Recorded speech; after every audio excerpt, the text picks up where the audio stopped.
Mexican cartels offering pricey VIP package for migrants trying to get into U.S. Ciudad Juarez. The tunnel is dark and narrow.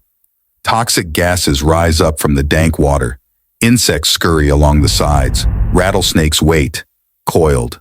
Rodents lurk along the water's edge. Yet this drainage network that reaches from Ciudad Juarez into El Paso, Texas, is one of the most sought-after routes for patrons of a VIP migration package offered by Mexican cartels to those with the money to pay for it. The tunnel route costs at least $6,000, according to interviews with top Mexican state authorities, federal law enforcement officials from both sides of the border, and migrants waiting to cross in encampments along the Rio Grande.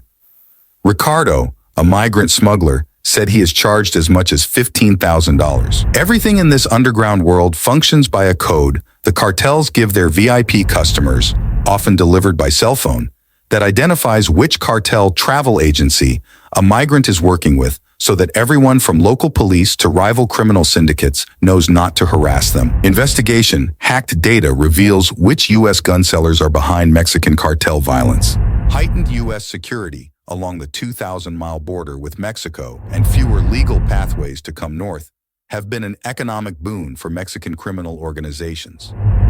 Instead of fixing a broken immigration system, the U.S. government is outsourcing migration policy to criminal groups, some experts say, increasing practices of corruption. The migrant, said Blanca Navarrete, director of the migrant advocacy nonprofit Integral Human Rights in Action, is the one to pay the price for that lack of action. A joint investigation by Mexican and U.S. authorities has discovered that one Juarez-based cartel, La Línea, has been smuggling at least 1,000 migrants through the tunnels into El Paso every month, according to a senior Mexican official. Experts predict the return on investment of trafficking humans has eclipsed that of trafficking drugs. Criminals have shifted from their primary business, which was drug trafficking, said Arturo Velasco, head of the anti-kidnapping unit at the Chihuahua Attorney General's office.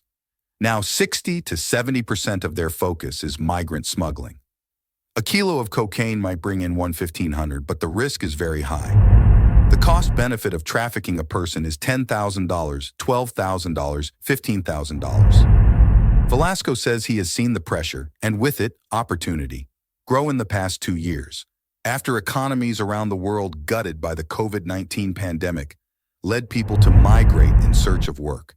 Natural disasters driven by climate change and violence also have spurred Latin Americans to leave their countries.